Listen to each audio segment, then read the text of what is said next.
दोस्तों, news express 24 पर आपका स्वागत है। मुफ्त की रेवड़ियों की राजनीति को लेकर आज सुप्रीम कोर्ट ने देशभर की राज्य सरकारों को फटकार लगाई। सुप्रीम कोर्ट ने राज्यों द्वारा घोषित की जा रही मुफ्त योजनाओं फ्रीबीज पर कड़ा रुख अपनाते हुए गंभीर सवाल उठाए हैं। अदालत ने कहा कि जब लोगों को भोजन, बिजली और अन्य सुविधाएं मुफ्त में मिलेंगी तो काम करने की प्रेरणा पर असर पड़ सकता है।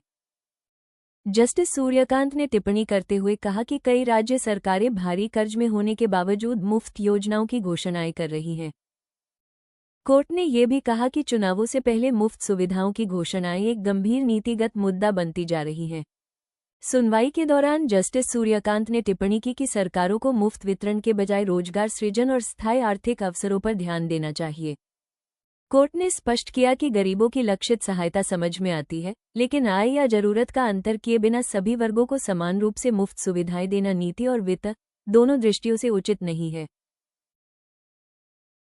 ये टिप्पणी Tamil Nadu power distribution corporation limited की याचिका पर सुनवाई के दौरान आई, जिसमें उपभोक्ताओं की आर्थिक स्थिति की परवाह किए बिना मुफ्त बिजली देने के प्रस्ताव को चुनौती दी गई थी।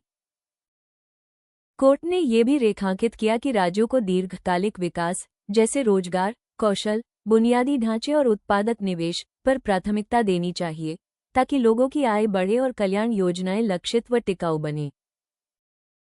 सुनवाई के दौरान जस्टिस सूर्यकांत ने 3 अहम बातें कहीं। सरकारों को मुफ्त वितरण के बजाय रोजगार और आय के स्थायी अवसर बनाने पर ध्यान देना चाहिए।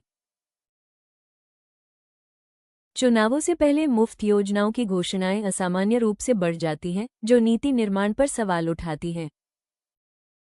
योजनाओं से काम करने की संस्कृति पर प्रतिकूल असर पड़ सकता है। ये पहली बार नहीं है जब शीर्ष अदालत ने इस मुद्दे पर टिप्पणी की हो और सरकारों को रोजगार, कौशल और बुनियादी ढांचे पर निवेश बढ़ाने की सलाह देती रही है। पहले भी अदालत चुनावी वादों में मुफ्त घोषणाओं और लंबे समय तक मुफ्त वितरण की नीति पर सवाल उठाती रही है। भारत में मुफ्त योजनाओं का चलन नया नहीं है, इसकी जड़ें कई दशकों पुरानी हैं। 2006 के तमिलनाडु विधानसभा चुनावों में द्रविड़ मुनेत्र कड़गम ने रंगीन टीवी देने का वादा किया था। 2015 में दिल्ली में आम आदमी पार्टी ने सस्ती, मुफ्त बिजली पानी के वादों के साथ सरकार बनाई। 2020 में महिलाओं के लिए बसों में मुफ्त यात्रा जैसी योजनाएं लागू की। 2022 में पंजाब में हर घर 300 यूनिट मुफ्त बिजली की योजना लागू हुई। हिमाचल प्रदेश में भी मुफ्त बिजली पानी के वादे लागू किए गए। सिर्फ एक दल ही नहीं, भारतीय जनता पार्टी शासित राज्यों में भी प्रत्यक्ष नकद सहायता और सब्सिडी आधारित योजनाएं देखने को मिलती हैं।